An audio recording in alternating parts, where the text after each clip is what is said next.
Assalamualaikum warahmatullahi wabarakatuh.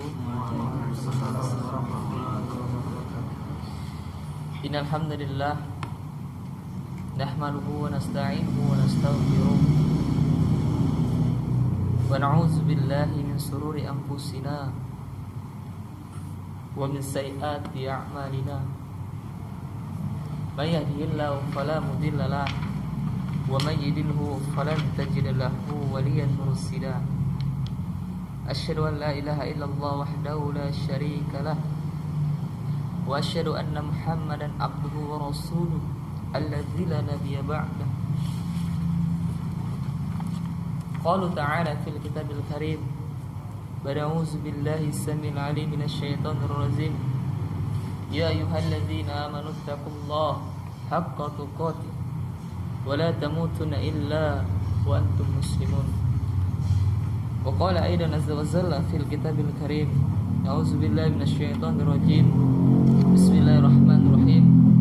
Wa nunazzilul minal qur'ani ma huwa shifaa wa rahmatul lil mu'minin wa la yajiduz zalimina illa khasara. Alhamdulillah, mari kita panjatkan puji dan syukur kita kehadiran Allah Subhanahu wa taala,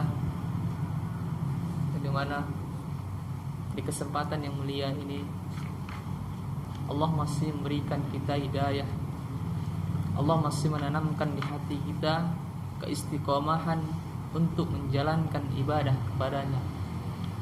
Dan Allah masih memberikan kita kesempatan, dan Allah masih memperkumpulkan kita dengan sahabat-sahabat yang soleh di suatu tempat berbahagia ini, yaitu rumahnya Allah Subhanahu wa taala.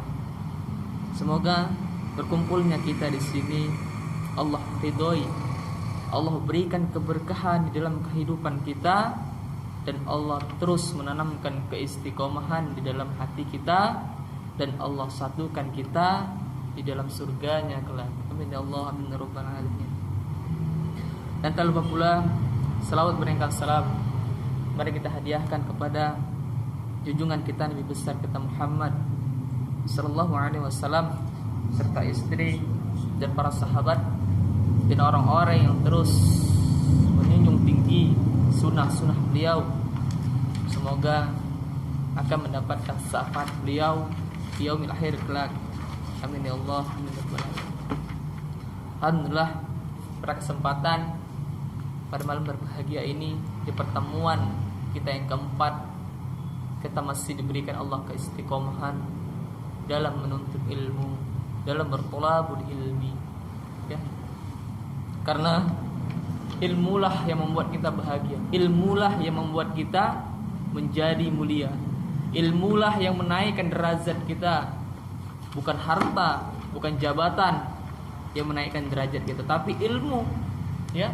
Orang yang jabatannya tinggi, orang yang kaya raya, memiliki berbagai macam harta, itu tidak bisa menaikkan derajatnya di sisi Allah. Tapi ilmulah yang bisa menaikkan kita di sisi Allah Subhanahu wa taala, ya. Jadi ilmu itu perlu diulang-ulang, ya. Kalau nggak diulang-ulang ilmu itu nggak akan bisa lengket di pikiran, ya. Nggak bisa. Kita hanya duduk, waktunya cuma 1 jam. Apakah 1 jam itu bisa kita simpan semuanya materi di benak kita, di pikiran kita? Itu nggak akan bisa tanpa kita mengulang-ulanginya lagi di rumah. Nah, iya. Gitu. Kita duduk di sini cuma 1 jam kurang lebih, ya kan? Apakah kita bisa masukkan semua materinya tanpa kita ulang-ulang? Tanpa kita baca gini, udah masuk semua pikiran? Nggak bisa. Tanpa kita ulang-ulang, kita nggak akan bisa memahami suatu ilmu. Jadi ilmu itu perlu diulang-ulang di rumah, ya. Alhamdulillah, ikhwan dimuliakan Allah, barakallahu fikum jami'an. Kita masuk di pertemuan yang keempat ini tentang sihir, ya. Banyak sekali masyarakat, ya, masih tidak percaya sama sihir. Apa ada sihir itu? Ya kan? Apa ada sihir teluh tenun itu? Saya semalam baru ngerekia di Adam Malik, ya. Saya ditanya sama ibu-ibu, Ustaz, ya kan? Saya bilang, jangan panggil Ustaz, Bu, ya kan? Ustaz, Saya bilang jangan panggil Ustaz Bu, ya kan? Nggak bisa kan? Udah nggak apa-apa Bu. Apa ada sihir telu-tenunan itu? Ibu itu maksudnya nggak percaya bahwasanya sihir itu ada. Apa ada sihir itu kalau orangnya kena sihir itu keluar benda dari mulutnya seperti paku? Ya itu ada Bu, itu nyata. Tapi nggak bisa kita lihat, ya mungkin di sini nggak ada, tapi di daerah lain itu ada. Jadi itu benar ada saya bilang. Sampai saya ditanya itu kenapa? Iya, karena ini materi sihir ini Bu, saya bilang kan, ini jarang kita dapatkan di majelis-majelis ilmu, di majelis ta'lim. Ini materi yang khusus tentang apa? Tentang ruqyah syariah. Kalau nggak tentang ruqyah ini nggak akan dibahas tentang sihir, ya. Itu saya bilang sama ibu itu. Kalau kita di majelis ilmu itu materinya akhlak, tauhid, fikih, itu ya kita dapatkan kan. Tapi kalau ilmu sihir ataupun materi sihir ini materi yang langka, ya kan? Materi yang langka, jarang kita dapatkan suatu masjid, suatu majelis taklim itu fokus membahas tentang sihir. Itu jarang. Jadi insyaallah ya kita akan bahas, ya kita akan bahas secara singkatnya, ya kita nggak akan kupas tuntas karena banyak materi sihir ini, ya kita akan bahas tentang sihir dulu. Sihir dalam pandangan Islam, ya kan? Jadi kita harus tahu sihir di dalam pandangan Islam dan sihir di dalam syariat, ya. Dunia sihir dan perdukunan telah bersebar di tengah masyarakat, ya sudah bertebar di mana-mana, ya kan? Mulai dari masyarakat desa, ya kan, masyarakat menjamaah ke daerah kota, ya kan, mulai sihir pelet, santet, aji-aji lainnya, ya kan? Semua udah bersebar, ya kan. Berbagai komentar dan cara pandang pun mulai bermunculan, ya kan, terkait masalah tukang sihir dan antek-anteknya. Antek-antek itu setan-setannya, penyuruh-penyuruhnya, ya kan. Sebagai seorang muslim, tidaklah kita memandang sesuatu melainkan dengan kacamata syariat, kan? Jadi kita harus memandang itu dengan kacamata syariat, ya. Terlebih dalam perkara gaib, ya kan, seperti sihir dan semisalnya. Marilah kita melihat bagaimanakah syariat Islam yang mulia ini memandang dunia sihir dan antek-anteknya. Kita akan bahas, ya. Kita akan masuk definisi sihir, ya kan. Apa itu definisi sihir? Al-Fairuz Abadi berkata, sihir adalah, ini di buku ini ya, di sini cuma ringkasan saja. Sihir adalah yang dilakukan secara lembut dan sangat berselubung, ya kan?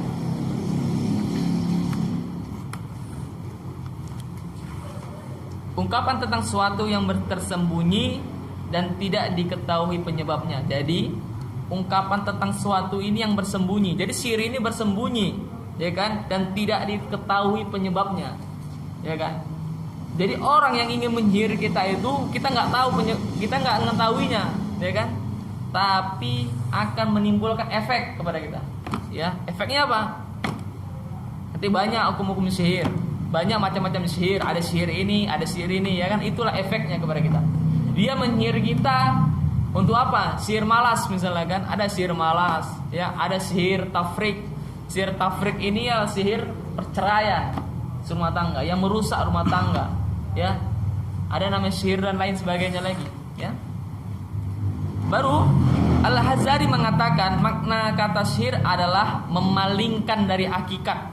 Jadi sihir ini adalah dia memalingkan dari hakikat yang sebenarnya kepada sesuatu yang lain.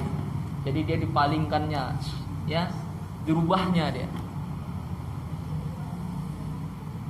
Ibnu Manzur berkata seakan-akan seorang tukang sihir memperlihatkan kebatilan, ya. Kebatilan, dia melihatkan kebatilannya dan wujud kebenaran, ya. Dan menggambarkan sesuatu tidak seperti hakikat sebenarnya. Jadi tukang sihir ini dia menggambarkan tidak seperti hakikat sebenarnya, ya kan? Jadi seperti itu. Alhamdulillah, Ya, ikhwan dimuliakan Allah, barakallahu fikum jami'an. Saya akan masuk maknanya. Apa makna sihir? Tadi definisinya kan.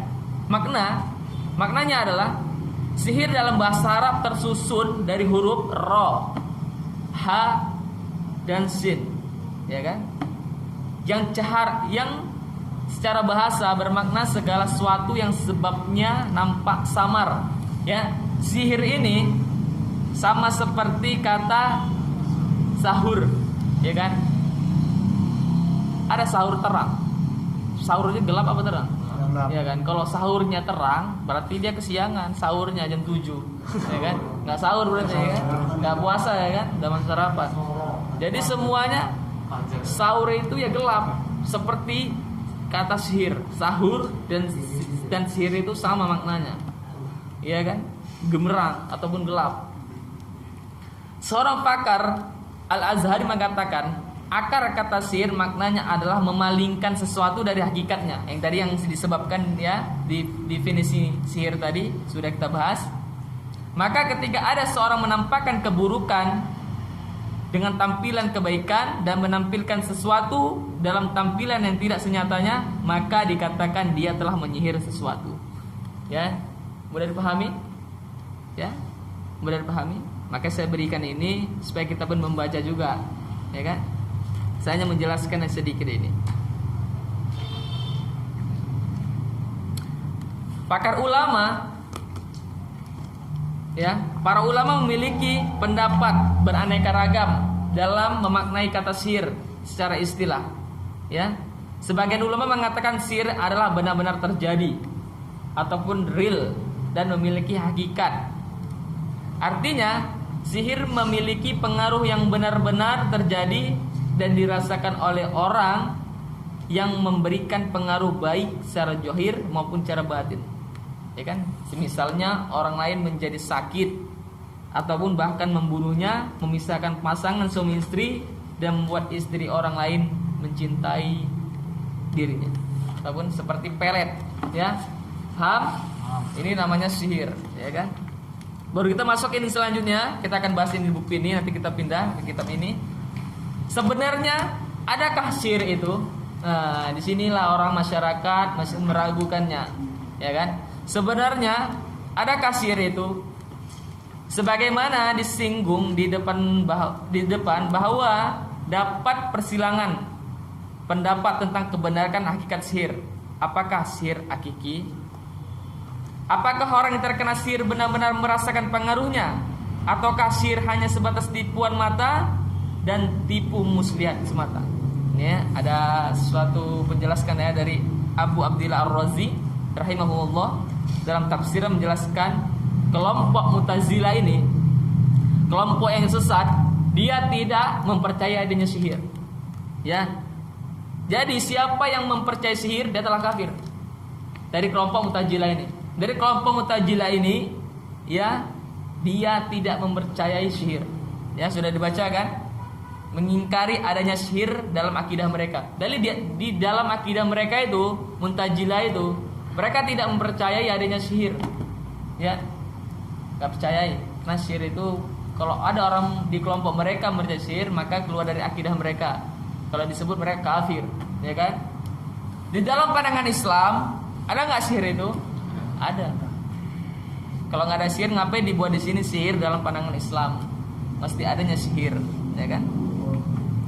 Baru Al-Quthubi rahimahullah mengatakan, menurut Ahlus Sunnah wal Jamaah, sihir itu memang ada dan memiliki hakikat, dan Allah menciptakan segala sesuatu sesuai kehendaknya. Keyakinan dan demikian itu berbeda dengan keyakinan kelompok Mu'tazilah. Jadi memang ada sihir itu, ya. Ya dimuliakan Allah, barakallahu fikum. Inilah keyakinan yang benar.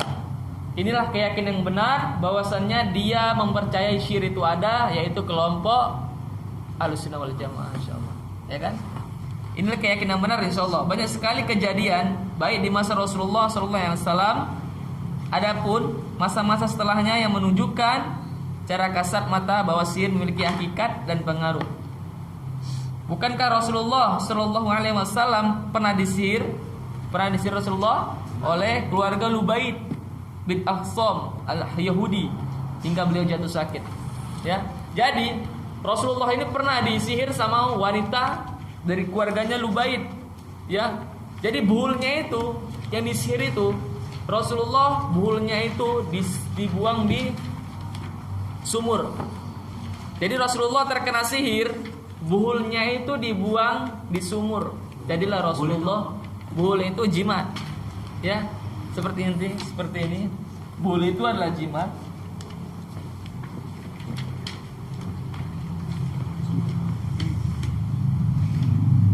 Ini yang namanya buhul ya. Ini namanya buhul. Ya, ini yang namanya buhul. Buhul itu adalah seperti ini, seperti jimat. Ya. Kemudian karena Allah Ta'ala menurunkan surah Al-Falaq dan An-Nas ya sebagai obat bagi Rasulullah. Ya, jadi turunnya surah Al-Falaq dan An-Nas itu karena Rasulullah terkena sihir, maka Allah menurunkan surah ini untuk apa? Untuk obatnya Rasulullah SAW. Ya, jadi coba dibaca artinya surah Al-Falaq itu apa? Itu cerita tentang wanita-wanita tukang sihir, yaitu dari keluarga Lubaid. Karena wanita ini dari keluarga Lubaid, dan keluarga Lubaid ini adalah keluarga yang tukang sihir dari kaum Yahudi. Itu namanya keluarga Lubaid. Ya, nauzubillah itu ya. Dia mensihir Rasulullah. Namun tidaklah dipungkiri bahwa ada jenis-jenis sihir yang tidak memiliki hakikat, yaitu sihir yang hanya sebatas pengelabuan mata, tipu muslihat, sulapan. Jadi sulapan orang main sulap itu cuma sihir, tapi namanya sihir sebatas pengelabuan mata ataupun kasat mata. Jadi jangan main sulap, karena sulap itu termasuk sihir, ya kan? Sihir yang demikian inilah yang dimaksud oleh perkataan beberapa ulama yang mengatakan bahwa sihir tidaklah memiliki hakikat. Allahu a'lam. Ya, miswab. Ya, hukum main-main dengan sihir. Antum mau main-main dengan sihir, ya kan? Sihir termasuk dosa besar, ya. Rasulullah SAW bersabda, jauhilah dari kalian 7 perkara yang membinasakan. Apa 7 perkara itu ya? Sahabat bertanya, wahai Rasulullah, apa 7 perkara itu ya Rasulullah? Yang pertama, menyekutukan Allah. Yang kedua, sihir. Ya. Yang ketiga, membunuh seseorang yang Allah haramkan untuk dibunuh kecuali dengan alasan yang dibenarkan syariat. Yang keempat, mengkonsumsi riba. Yang kelima, memakan harta anak yatim. Yang keenam, kabur ketika di medan perang. Yang ketujuh, menuduh perempuan bayi dengan tuduhan zina. Jadi inilah, jadi haram hukum main-main dengan sihir ataupun pelakunya termasuk syirik ataupun dosa besar ya. Kafirkah tukang sihir? Nah, ini yang menjelaskannya nih. Allah Ta'ala telah berfirman ya di surah Al-Baqarah ayat 102 ini ya, yang bunyinya wattaba'u ma tatlus syayatinu ala mulki Sulaiman, dan Nabi Sulaiman tidaklah kafir, ya kan? Akan tetapi para setanlah yang kafir, mereka mengajarkan sihir kepada manusia. Ya, jadi di tafsiran ayat 102 ini itu tentang di masanya Sulaiman, ya. Jadi di bahasa Sulaiman itu, ya kan, kaum Sulaiman itu mereka itu bermain sihir semua. Tapi bukan ajaran dari Sulaiman, ya. Dengar apanya ayatnya? Tidaklah kafir, akan tetapi para setanlah yang kafir mengajarkan sihir kepada manusia. Jadi setan-setan inilah yang mengajarkan sihir kepada kita. Ya, bukan Nabi Sulaiman. Tapi di masa Nabi Sulaiman lah sihir itu ada. Berselanjutnya, Imam Az-Zahabi rahimahullah berdalil dengan di atas untuk menegaskan bahwa orang yang mempraktekkan ilmu sihir maka dia telah kafir. Ya, jadi siapa yang mempraktekkan ilmu sihir maka dia telah kafir, karena tidaklah para syaitan mengajarkan sihir kepada manusia melainkan dengan tujuan agar manusia menyentuhkan Allah. Jadi syaitan itu mengajarkan sihir kepada kita tidak lain dan tidak bukan untuk kita menyentuhkan Allah. Ya, jadi itu. Kalau kita sudah menyentuhkan Allah berarti kita kafir. Kalau udah kafir, ya udah keluar dari syariat Islam, ya kan? Baru selanjutnya Syekh As-Sa'di rahimahullah menjelaskan bahwa ilmu sihir dapat dikategorikan sebagai kesyirikan dari dua sisi. Kita lihat sisi pertama. Orang yang mempraktekkan ilmu sihir adalah orang yang meminta bantuan kepada syaitan. Ya, jadi kita datang ke tukang sihir ataupun dukun, ya kan? Jadi para dukun itu ataupun para tukang sihir itu mereka minta bantuan lagi ke para syaitan. Ada sedikit kisah, ya kan? Tentang suami istri, ya kan? Istrinya ini gimana supaya suaminya ini makin cinta sama istrinya, ya kan? Supaya tidak menikah lagi dengan wanita lain. Alangkah cerita, karena dia berikhtiar usahanya itu, tapi usahanya ini salah usahanya. Gimana dia usahanya kena salah? Dia datang ke dukun, dia meminta kepada dukun supaya istrinya ini makin cinta pada suaminya ini makin cinta sama istrinya ini, ya kan? Karena istrinya takut kalau suaminya ini ya nikah lagi misalnya, kan? Dia datang kepada dukun, ya kan?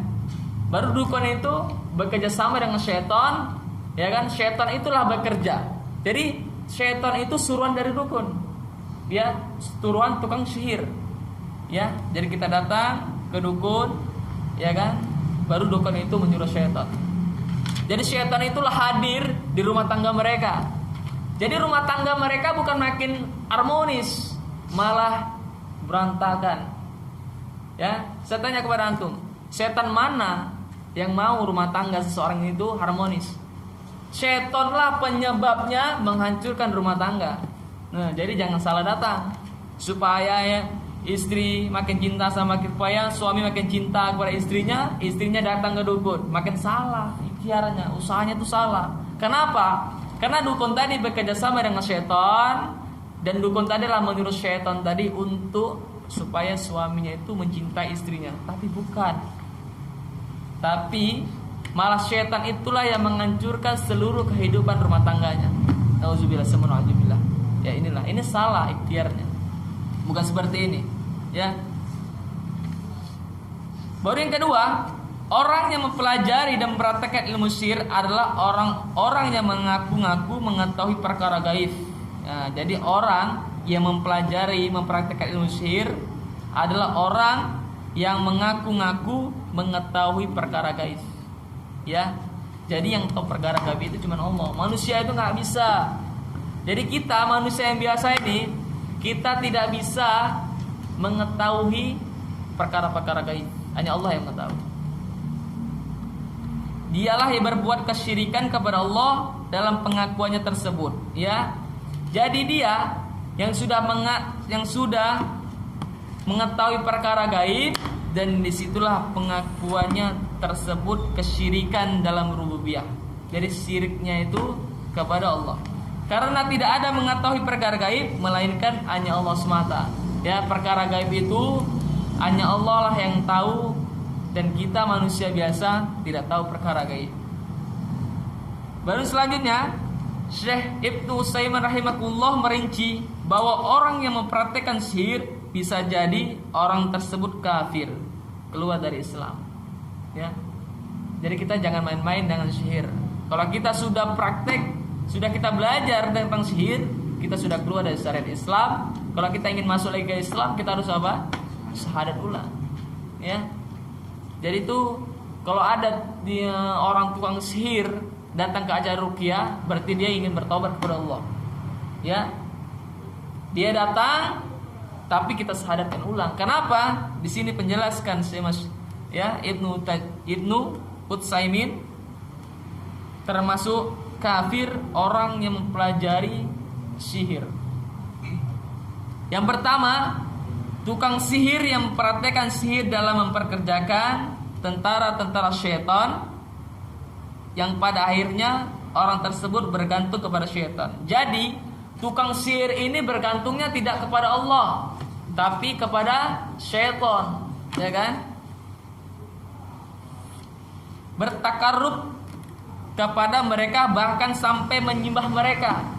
Jadi tukang sihir ini sampai-sampai dia menyembah syaitan dan sembahnya, dan dia menyembah syaitan dan dia tidak lagi menyembah Allah Subhanahu wa taala. Inilah tukang sihir. Nauzubillah, semua nauzubillah. Baru yang kedua, adapun orang yang praktekkan sihir tanpa bantuan syaitan melainkan dengan obat-obatan, tanaman ataupun zat kimia, maka sihir semacam ini tidak dikategorikan sebagai kekafiran. Jadi yang disebut itu sihir yang kekafiran itu sihir mempraktekkan ataupun memperkerjakan tentara syaitan yang pada akhirnya orang tersebut bergantung kepada syaitan ataupun bertakarub kepada mereka. Jadi yang kedua ini, adapun orang yang berpraktekkan ilmu sihir tanpa bantuan syaitan melainkan dengan obat-obatan. Jadi yang melakukan ini, yang kedua ini, dia tidak disebutkan ataupun tidak dikategorikan sebagai kekafiran. Ya, beda sama yang pertama. Yang pertama sudah mutlak, dia menjadi kafir. Kenapa? Karena dia menyuruh ataupun memperkerjakan tentara-tentara syaitan, pada akhirnya tukang sihir itu bergantunglah kepada syaitan. Nih, selanjutnya hukuman bagi tukang sihir. Ya kan? Umar bin Khattab radhiyallahu an pernah suatu ketika di akhir kekhalifahan, beliau mengirimkan surat kepada gubernur. Ya, sebagaimana yang dikatakan oleh Bajalah bin Abadah radhiyallahu an, Umar bin Khattab menulis surat yang berbunyi, hendaklah kalian para pemerintah gubernur membunuh para tukang sihir baik laki-laki maupun perempuan. Jadi hukuman bagi tukang sihir ini adalah dibunuh, hukuman mati, ya kan? Ini ngeri jadi tukang sihir, mau antum jadi tukang sihir, ya kan? Hukumannya apa? Dibunuh. Baru selanjutnya, bolehkah mengobati sihir dengan sihir? Nah, ini ada terjadi nih. Dia sudah terkena sihir, malah datang ke tukang sihir. Gimana ini kan, belaga sihirnya ini, ya kan? Ya, ini kita akan lihat bagaimana komentar para ulama. Inilah yang mungkin menjadi keracunan di benak masyarakat, yang kemudian keracunan ini menjadikan mereka membolehkan belajar sihir karena alasan keadaan darurat. Nah, seperti ini dikatakan mereka darurat. Terlebih lagi, tatkala sihir yang digunakan untuk mengobati sihir terkadang terbukti manjur dan mujarab, ya kan? Bukankah segala sesuatu yang haram pada saat keadaan darurat akan menjadi mubah? Ya kan? Dia haram. Pas kita darurat, yang haram ini bisa menjadi mubah. Mubah itu artinya boleh, ya kan? Yang haram pun bisa menjadi halal kalau dalam keadaan darurat. Nah, ini tidak sampai di sini saja, jangan kita potong. Saudaraku, memang syariat membolehkan perkara yang haram tatkala darurat, sampai para ulama membuat sebuah kaidah fikih. Keadaan yang darurat dapat merubah hukum larangan menjadi mubah. Jadi kalau misalnya larangan itu haram, di tatkala darurat dia menjadi boleh, ya kan? Namun kita perlu cermati bahwa para ulama pun juga memberikan catatan kaki terhadap kaidah yang agung ini. Terdapat sedikit dua syarat yang harus dipenuhi untuk mengamalkan kaidah ini. Yang pertama, nah ini yang pertama ini ya, tidak ada obat lain yang dapat menyembuhkan sihir. Nah, kalau tidak ada obat yang lain, ya kan, yang tidak dapat menyembuhkan sihir, maka boleh. Nah, ini kita misi pertama. Baru selanjutnya, selain dengan sihir yang semisalnya pada kenyataannya tidaklah terpenuhi syarat pertama ini. Jadi syarat yang pertama ini tidak dipenuhi karena syariat telah memberikan obat dan jalan keluar yang lebih syar'i. Untuk menangkal dan mengobati gangguan sihir, bukankah syariat telah menjadikan Al-Quran sebagai obat dan ruqyah syar'i yang telah diajarkan oleh Rasulullah? Nah, ini paham nggak sampai di sini? Gimana ceritanya, ya kan? Jadi kalau memang itu tidak ada obat yang lain tidak dapat menyembuhkan sihir, maka lakukan, nggak apa-apa, lakukan sihir dengan sihir. Tapi kalau ada ditemukan obat yang lain, ya, yang mana obat itu yang namanya bukan sihir, yaitu namanya ruqyah syariah, maka tidak boleh kita lakukan mengobati sihir dengan sihir. Tapi kita lakukan dengan ruqyah syariah. Yang kedua, sihir yang digunakan harus terbukti secara pasti dapat menyembuhkan dan menghilangkan sihir. Kita datang ke seorang penyihir, ya kan? Kita kena penyakit sihir.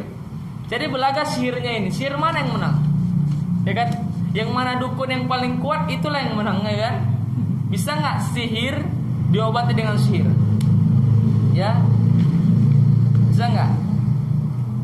Dan setiap dari kita tidaklah ada yang dapat memastikan hal ini, karena semua tersebut adalah perkara yang gaib. Jadi kita tidak tahu, ya kan? Kita terkena sihir dan mengobati dengan sihir. Jadi kita tidak tahu, ya. Jadi seperti itu, ya.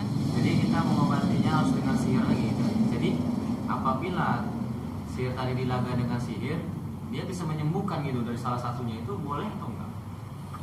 Kan saya bilang kan, yang namanya sihir dengan sihir itu, baca lagi kan, ya apanya, definisinya.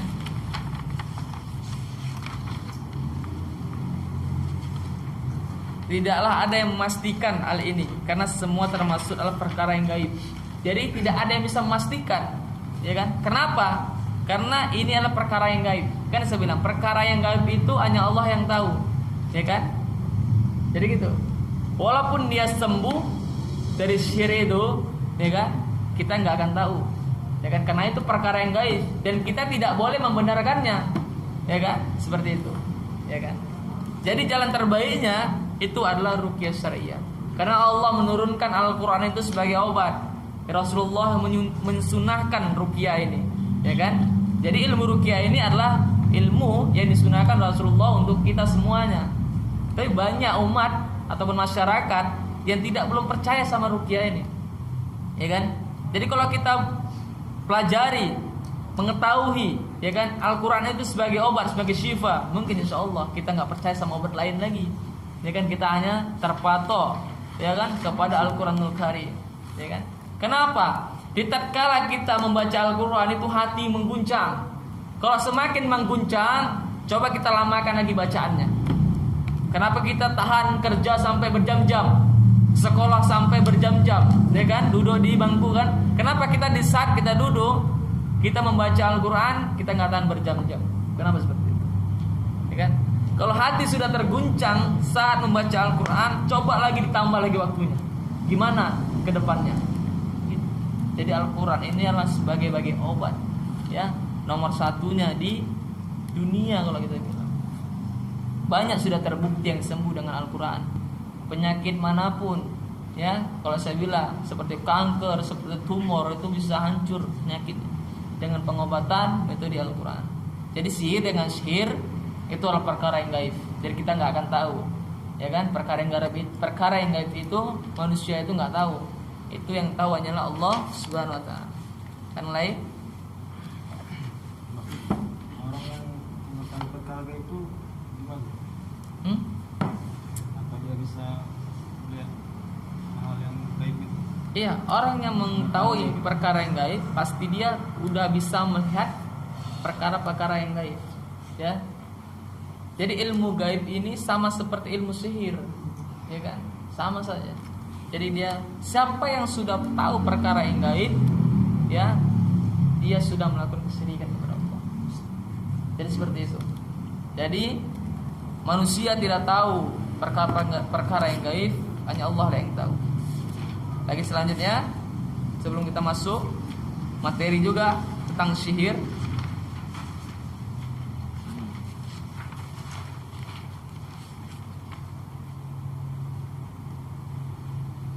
Lagi sebelum kita masuk tanda-tanda orang yang kena sihir. Kita harus tahu tanda-tanda orang terkena sihir ini.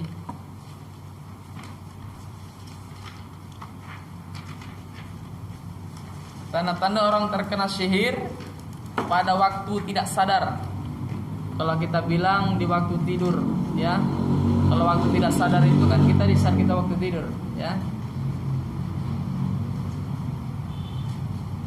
Yang pertama, susah tidur tanpa sebab. Nah, ini ciri-ciri orang terkena sihir ini.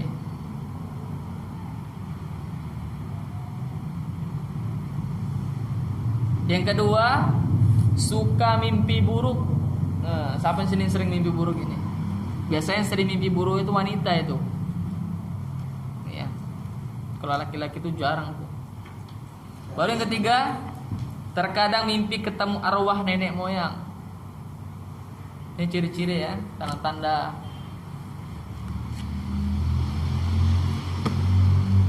Baru selanjutnya mengigau. Ya, ada yang ngigau sini, tapi dengan kata-kata yang jorok. Disebutnya entah apa ya kan, yang jorok kan, perkataan yang jorok. Baru selanjutnya mimpi dikejar ular. Ya. Ular, harimau, ya kan, binatang-binatang yang buas ya, selainnya. Yang selanjutnya beradu gigi. Gimana beradu gigi? Ya kan? Masuk.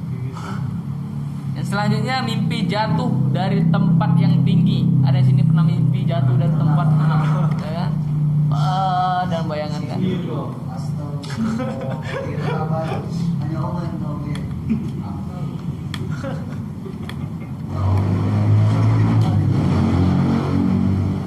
Baru yang selanjutnya, yang kedua, waktu sadar. Waktu sadar kita ini ya. Berarti kalau waktu sadar, waktu tidak tidur kalau kita bilang. Ya. Kan banyak. Yang pertama, sakit tidak diketahui penyebabnya. Ya, kita sakit, kita periksa ke dokter, itu nggak tahu dokter penyebabnya. Ya kan, nggak tahu. Kita periksa ke dokter sampai di rongsen, penyakit kita nggak ada. Inilah yang dimaksud sakit tidak diketahui penyebabnya. Yang kedua, lalai melakukan zikir dan amalan ketaatan.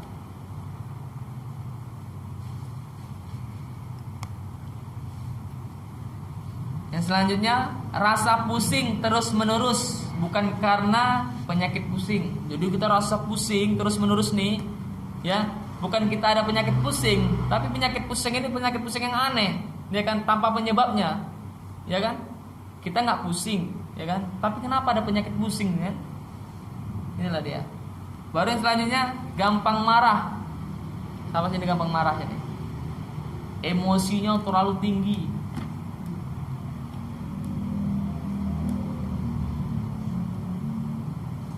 Yang selanjutnya, kehilangan akal. Gila ada ini kan, lama-lama kan, hilang akalnya kan. Yang selanjutnya, banyak lupa yang tidak biasanya. Dia sering lupa terus, ya kan.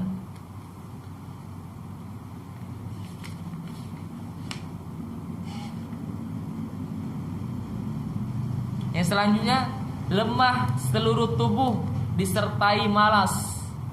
Nah, lemah tubuhnya nih, buatnya malas, saya mau tidur aja buatnya. Kau berubah. Ya kan? Kau berubah. Yang selanjutnya suka gelisah, sedih, dan dada sempit yang berkelanjutan. Ya, jadi gitu.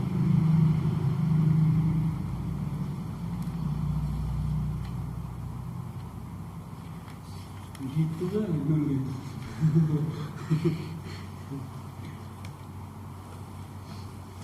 Dan selanjutnya, perasaan menangis dan tertawa tanpa sebab.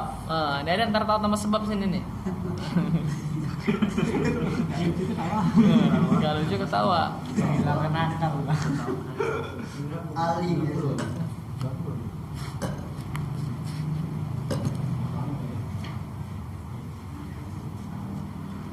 Sudah sampai di sini. Karena sini masih banyak lagi ya waktu-waktu sadarnya, ya kan, gangguan-gangguan, tapi nggak semuanya, hanya beberapa saja yang saya berikan ke berantum. Ada yang ditanyakan? Tanda-tanda orang terkena sihir ini, ya kan, di mana nggak mengertinya?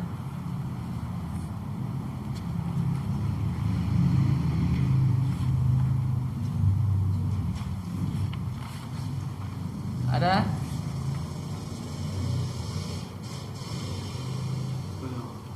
Syafiq mana? Syafiq Masalama.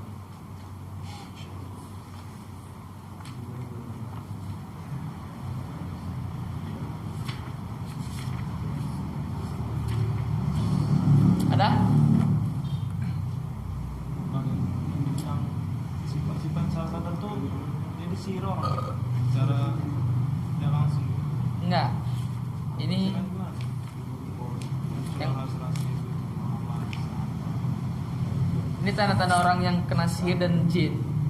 Ya. Dia disihir orang. Dia nggak disihir orang aja, karena ya timbulnya rasa seperti ini karena mana tahu ada gangguan, ya kan? Itu salah satu timbulnya. Ya. Kalau hal itu udah terjadi lah, Cara menghilanginya ya salah satunya dalam semua aspek tadi. ya jalan satunya ya ruqyah. Ya, itulah sebab cara menghilangkannya. Kalau nggak mau ruqyah, ya melakukan zikir, ya kan? Amal-amalan terbaik lah. Kan? Seperti itu. Nah, ini menjadi kebiasaan. Iya. Udah ada yang mau dipertanyakan? Jadi semua itu apakah dikatakan sihir? Contoh tadi kan susah tidur tanpa sebab. Apa Ya. apa itu dikatakan sihir atau memang dia kurang ibadah? Apa itu semua dikatakan sihir? Semuanya nggak dikatakan sihir, ya kan? Bisa jadi ini gangguan jin terhadap kita, ya kan? Jadi semua itu nggak dikatakan sihir. Ini tanda-tanda orang yang kena sihir, tanda-tandanya, ya tanda-tanda bukan berarti dia sudah terkena. Ini hanya tanda-tandanya saja, ya kan? Ya, ini hanya tanda-tandanya saja, bukan terjadi tetapi dia sudah terkena. Ini tanda-tandanya saja. Ya kan? Ngerti tanda-tandanya kan? Seperti itulah. Kalau saya bilang tadi ciri-ciri orang yang terkena, nah itu baru beda dengan terkena sihir. Sifatnya seperti apa? Ini tanda-tanda. Tanda-tanda sama terkena itu berbeda maknanya. Ya kan? Ini tanda-tandanya seperti inilah orangnya. Bukan berarti dia sudah terkena. Nah, jadi itu pahami ya. Ada yang ditanyakan lagi sebelum kita masuk materi selanjutnya? Kita pada malam ini bahas tentang sihir terus, ya kan?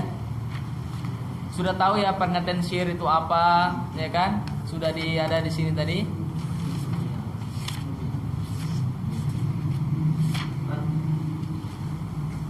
Orang yang insomnia atau susah tidur itu beda nggak?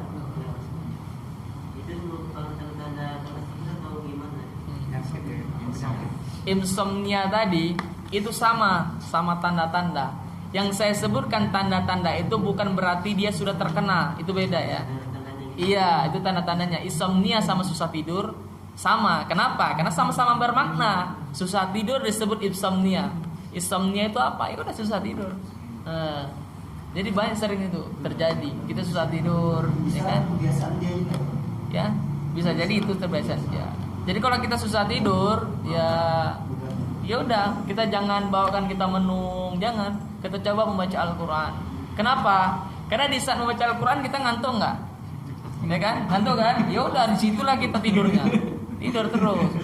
Jangan di main HP, main game sampai pagi pun mata kita tahan. Karena setan itu digabung dengan setan juga.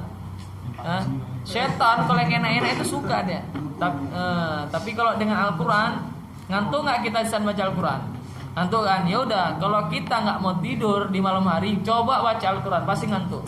Jangan buka HP makin sampai pagi. Jadi gitu. Gampang kali kalau mengatasi penyakit insomnia ini. Baca aja Al-Qur'an di malam hari kalau kita susah tidur. Pasti kita mengantuk. Kenapa? Karena syaitan buat kita mengantuk kan di saat kita baca Al-Qur'an kan? Betul nggak? Pernah nggak syaitan di saat kita main gadget dia membuat kita ngantuk? Nggak pernah kan, malah kita gini mata kita sampai pagi. Terus, ya kan? Apalagi main game, ya kan? Tuh dia. Jadi seperti itu. Ini masih tanda-tandanya belum terkena. Ada lagi yang ditanyakan sebelum kita masuk ke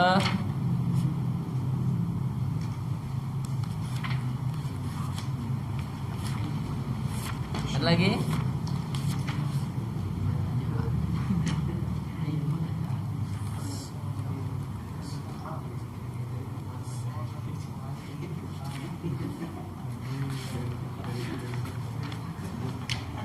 Pertama pas sebab Ya. Ada mimpi tuh katanya mimpi dikejar-kejar hantu itu gangguan jin atau setan? Setan apa bedanya? apa kan tuh hantu mengganggu. Sama setan apa bedanya? Kalau orang mau mandi sugi, kok ya. Tahu tanpa sebab.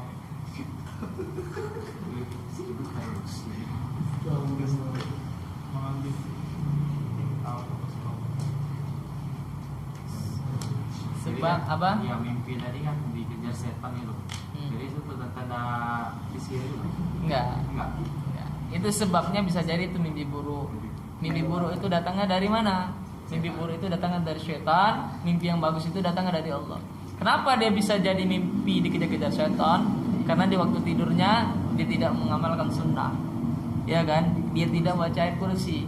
Coba kita baca ayat kursi sebelum tidur, insya Allah kita nggak pernah mimpi buruk. Kenapa? Karena malaikat menjaga tidur kita. Tuh.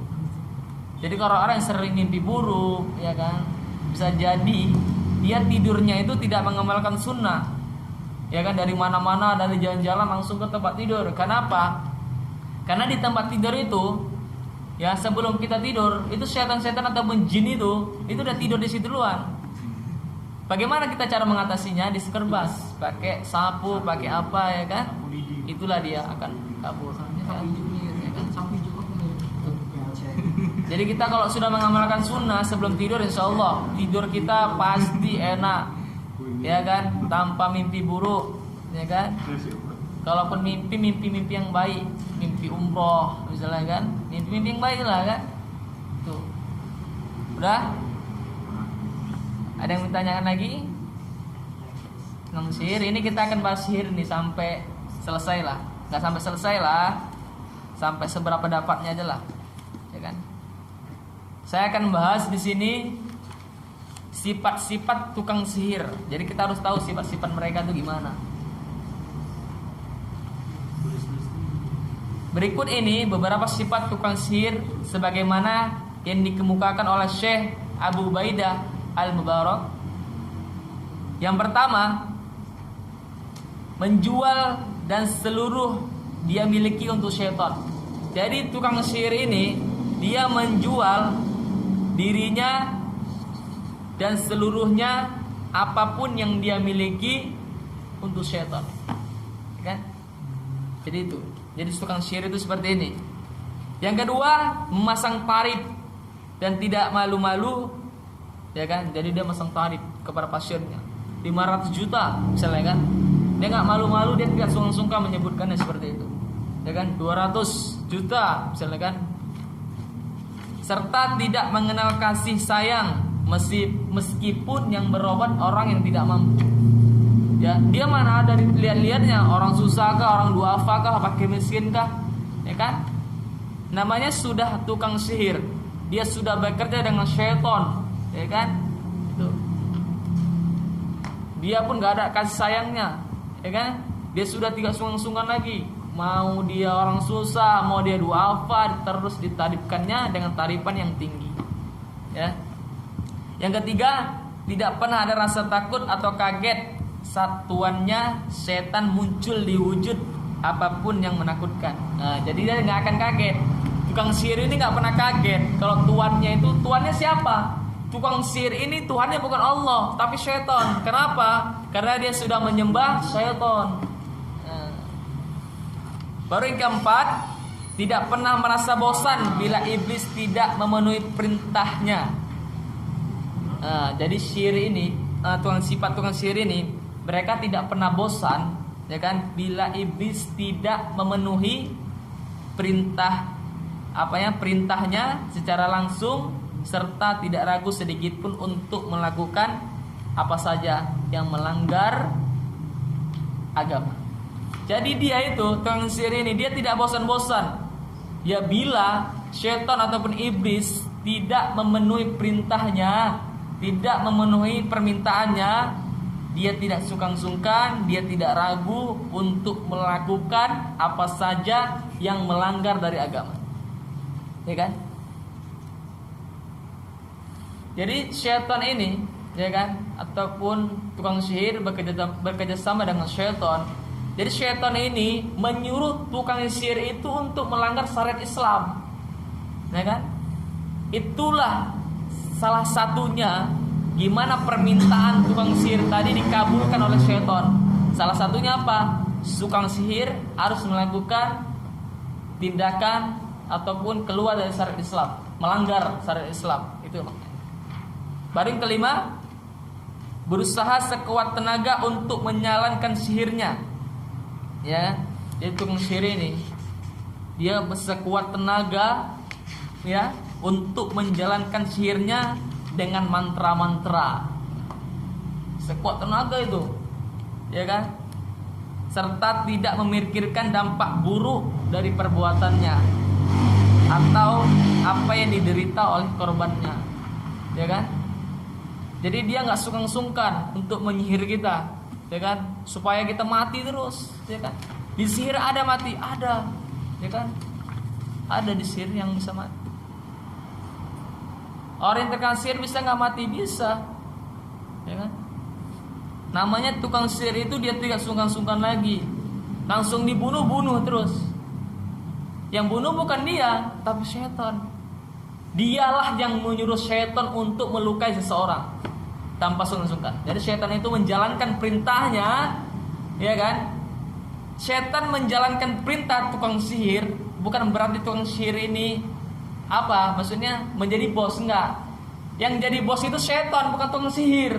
Walaupun sang sihir menyuruh setan, yang jadi bos itu setan. Kenapa?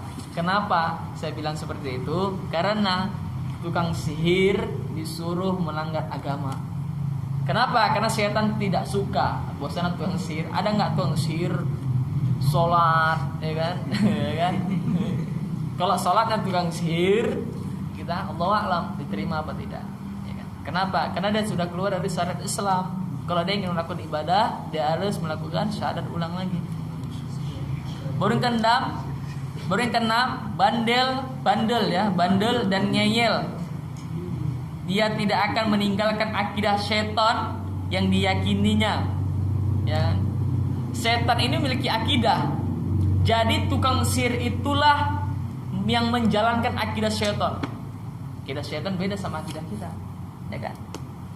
Meskipun dia harus menghadapi kesulitan untuk mempertahankannya. Ya. Dan tukang sihir ini berat, ya kan? Tukang sihir ini, misalnya kita tukang sihir, ya kan? Ini misalnya nih ya. Setan itu akan mengambil tumbal dari keluarga kita untuk menjadikan, misalnya dia laki-laki, dia mengambil anak perempuan kita untuk dijadikan istri, ya. Istrinya siapa? Istrinya setan. Itu harus dituruti. Itulah bahayanya, ya kan? Mau nggak mau itu harus dituruti sama tukang sihir. Itulah dia dari tumbalnya, ngeri. Tukang sihir ini nampaknya enak, ya kan? Dapat duit, tapi dia menderita selama hidupnya karena dia sudah melakukan kesyirikan kepada Allah dan keluarganya hancur. Yang ketujuh, memiliki keyakinan yang sangat kuat tentang kekuatan syaitan dan roh jahat. Ya. Taat pada perintah syaitan, termasuk perjanjiannya dengan syaitan. Jadi para tukang sihir ini dia taat pada perintah syaitan dan termasuk perjanjian dengan syaitan. Jadi dia taati. Yang ditaatinya bukan perintah Allah, malah perintah syaitan yang ditaatinya. Itulah yang dimaksud dengan sifat-sifat tukang sihir. Yang ke-8, memusuhi semua agama. Nah, ini dia tukang sihir ini. Memusuhi semua agama, berlepas diri dari agamanya. Dia agama Islam, dia menjadi tukang sihir. Dia lepaskan dirinya dari agama Islam, maka dia masuk ke agamanya syaitan ataupun masuk ke dalam akidahnya syaitan. Ini sifat-sifat tukang sihir. Baru mengingkari semua kitab yang pernah diturunkan.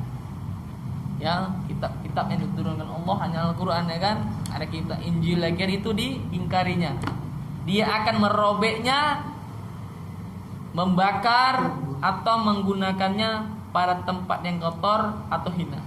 Jadi tukang sihir ini ada sifat-sifatnya, dia merobek atau membakar Al-Qur'an, ya, menggunakannya pun pada tempat yang kotor, ya, tempat-tempat yang najis seperti comberan, WC ataupun tempat yang hina. Baru yang ke-9, siap untuk melakukan kemungkaran apa saja dengan cara melakukan perbuatan maksiat dan kemungkaran. Jadi sifat-sifat tukang sihir ini, dia siap melakukan apa saja ataupun perbuatan maksiat dan kemungkaran. Baru yang 10, dirinya menjadi contoh manusia yang hina dan paling jorok. Jadi tukang sihir ini hina. Tidak ada tukang sihir itu yang tidak hina. Semuanya tukang sihir itu hina dan paling jorok. Bahkan dia mengharamkan menggunakan sabun bagi dirinya. Ya, kenapa? Karena setan gak mau tukang sihir itu bersih. Dia mau tukang sihir itu jorok-jorok. Ya, apalagi dalam keadaan junub. Mana mau setan itu, ya kan, setan itu gak mau dengan para tukang sihir itu dalam keadaan suci. Gak mau dia. Salah satunya dalam keadaan junub. Pokoknya dalam keadaan kotor-kotor lah. Itulah kenapa? Karena setan suka sama yang kotor-kotor. Setan mana suka sama yang bersih. Makanya tukang sihir ini mengharamkan sabun pada dirinya. Ya. Baru ke-11, menghabiskan kebanyakan waktunya untuk menyendiri. Ya. Jadi tukang sihir ini dia nggak mau bersosialisasi, apa maksudnya? Kayak saya bilang ini kan, dengan masyarakat. Dia mau dirinya menyendiri terus, ya kan? Kecuali bila ada order dari pasien. Ya. Kecuali ada order dari pasien untuk menyihir dan menyelakakan orang lain. Ya kan? Kalau nggak ada pasien, dia nggak keluar tuh dari tempatnya itu, dari sarangnya itu. Dia khusus tukang sihir ini dia ada sarang khususnya, ya kan? Ada tempat khususnya, ya. Sampai di yang 11 ini ada yang dipertanyakan sifat-sifat tukang sihir, ya kan? Ya kan? Ada yang bertanyakan pada antum semua? Jadi orang ini tidak ada salah satu sifat sihir tadi yang disebutkan. Tidak atau itu karena kayak misalnya dapat melihat lagi pula, itu gimana? Dapat melihat? Kayak hal-hal yang halus. Tapi nggak ada dalam sifat-sifat yang disebut. Itu pasti maksudnya gangguan. Kenapa? Ya kan? Orang yang bisa melihat jin itu namanya indigo. Ya kan? Berarti bukan dia termasuk sifat sihir. Yang masuk di bab sihir, dia sudah mempelajarkan sihir dan mempraktekannya. Ya. Kalau dia belum mempelajari dan mempraktekannya, dia bukan termasuk sihir. Gimana teman-teman? Jadi Ya. ada sihir juga nih. Dia memakai cara-cara Islam gitu, tapi memakai jin-jin, tapi jinnya adalah Islam. Itu gimana tuh? Di pandangan Islam itu tidak boleh, walaupun dia pakai jin Islam, ya kan? Kenapa saya bilang tidak boleh? Karena di selah-selahnya itu dia memiliki mantra, ya, mantra. Kalau dia memang dia menggunakan metode Islam, ya kan? Tapi kita tidak mengetahuinya di selah mana dia menggunakan metode kesirikan. Metode Islam dinampakkannya, tapi metode kesirikannya dia sembunyikan. Ya, itu. Jadi seperti itu. Ada yang lain? Mungkin karena waktu sudah larut malam, ya kan? Sebenarnya belum selesai tentang sihir kita, ya kan? Panjang. Baru ada masuk materi bagaimanakah tukang sihir menghadirkan syaitan. Nah, ini karena waktu sudah malam, dan baru masuk lagi materinya. Hukum mempelajari dan mengerjakan ilmu sihir. Mungkin udah tahu ya dari sini tadi ya kan, apa hukumnya? Haram, ya udah. Nah, ya. Baru status hukum tukang sihir dalam syariat Islam. Apa statusnya? Jadi panjang lagi nih sihir kita ini. Baru selanjutnya perbedaan karomah dan sihir. Tahu karomah? Tahu karomah? Karomah itu memiliki perbedaan. Saya bikin bocoran sedikit kepada antum. Karomah tidak dapat dipelajari, sedangkan sihir dapat dipelajari. Itu perbedaannya, ya kan? Nah itu. Jadi jangan disamakan. Kalau ada orang menyamakan sihir dengan karomah, inilah perbedaannya. Karomah tidak dapat dipelajari, sedangkan sihir dapat dipelajari. Ya, pengertiannya ini bisa lagi panjang. Jadi saya sebut ini, abang sebutkan saja, ya kan? Perbedaan-perbedaannya. Yang kedua, karomah tidak dapat ditransfer, sedangkan sihir dapat ditransfer. Nah, kenapa? Karena karomah itu datangnya dari Allah, benar kan? Baru yang selanjutnya, karomah tidak dapat diwariskan, sedangkan sihir bisa diwariskan. Nah, ini ada pengertiannya lagi. Baru yang selanjutnya, karomah tidak dapat didemonstrasikan, dipertontonkan, sedangkan sihir dapat didemonstrasikan. Yang selanjutnya, karomah tidak dapat diprediksi kedatangannya, sedangkan sihir dapat diatur sesuai keinginan.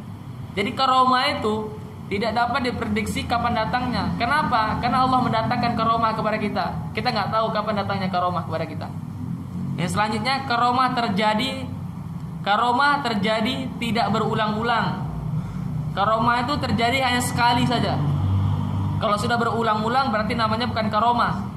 Yang sedangkan sihir dapat terjadi berulang kali. Ini perbedaannya. Baru selanjutnya, karomah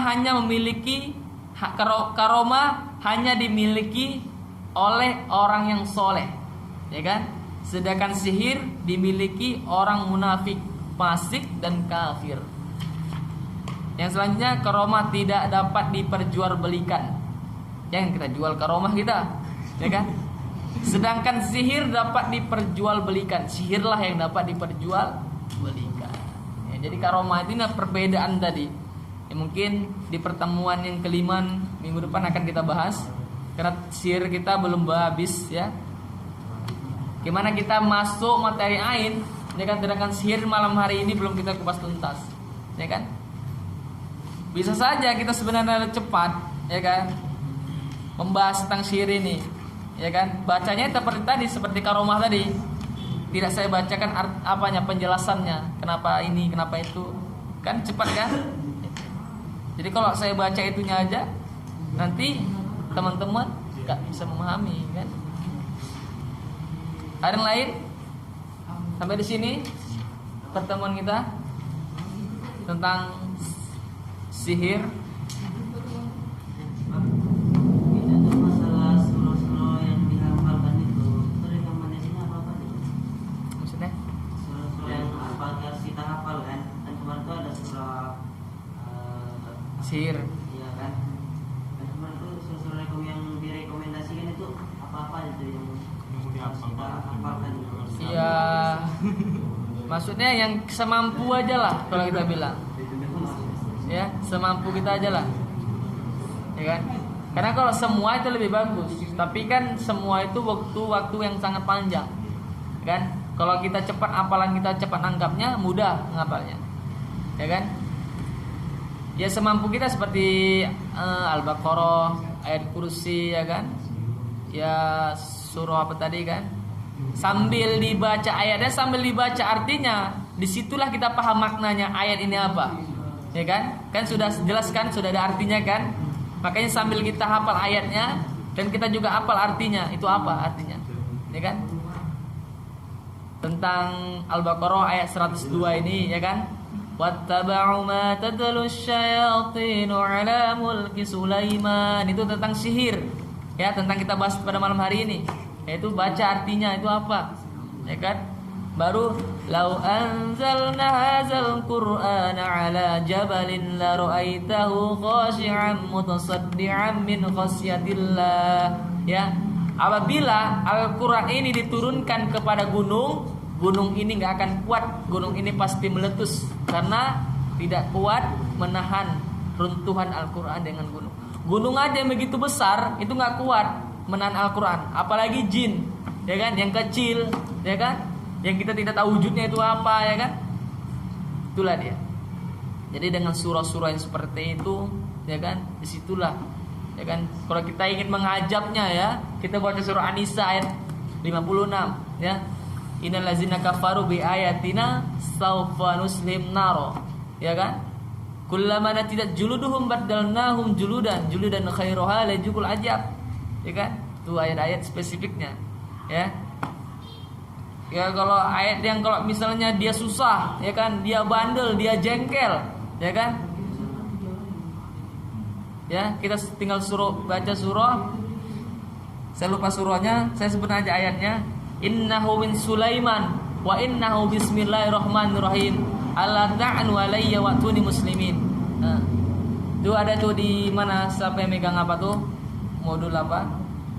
Ya kan? Itu ada itu.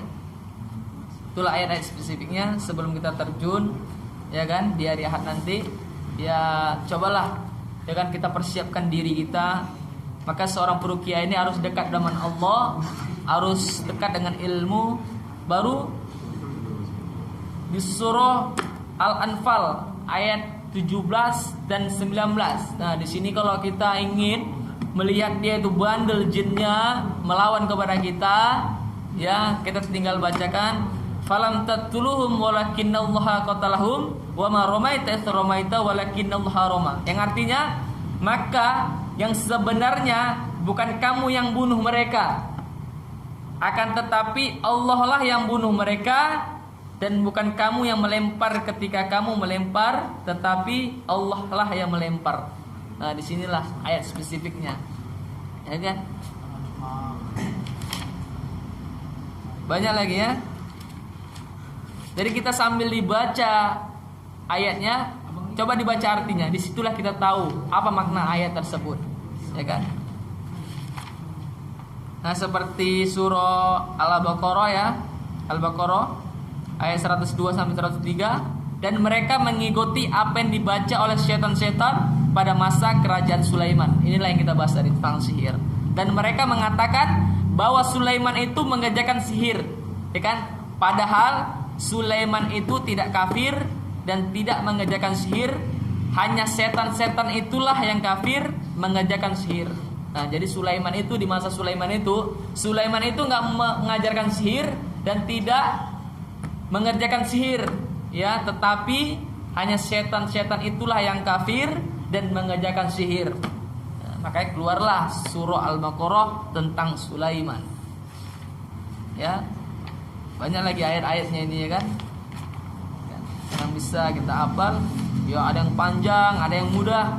Jadi kita mau ngapal yang mana? Kalau yang mudah, ya Al-Ikhlas, Al-Falaq, An-Nas, itu yang mudah ya.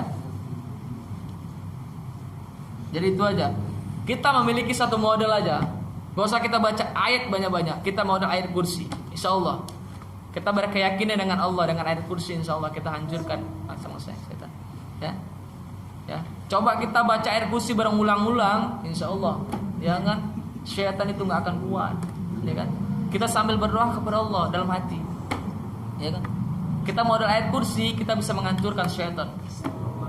Kenapa? Karena ayat kursi, ya kan, yang paling ampuh di sebatang raya ini. Ya. Kita bisa menghancurkan jin itu bukan karena kita, karena Allah lah yang menolong kita. Ada yang bertanyakan lagi? Ada? Sebelum kita tutup. Ini maksudnya itu. Yang kemarin tuh yang teknik dari kita untuk meruqyah itu kan. Kemarin tuh apa pas contohin itu kan, setelah baca ayat apa, ya kan, itu ada membacakan yang Kruciat. Ya. Itu apa harus kita ucapkan setelah kita itu apakah membacakan sebuah surah itu, apa kita harus kita ucapkan? Iya, kita ucapkan di pertengahan kita membaca surah. Ya kan, ukruci ya Allah. Keluarkan masa-masa Allah dan musuh-musuh Allah, itu artinya. Ya kalau nggak apa, ya kan nggak mungkin nggak apa kan, hanya berapa kata aja. Ukruci ya Allah. Saya pun itu, saya dulu pertama kali belajar itu yang saya belit saya bilang. Kenapa lah orang yang bilang itu aja, apalah maknanya, ya kan? Ya kan, kalau ingin ditanyakan, ya kita tutup dulu. Tutup dengan doa kafaratul majlis. Assalamualaikum warahmatullahi wabarakatuh.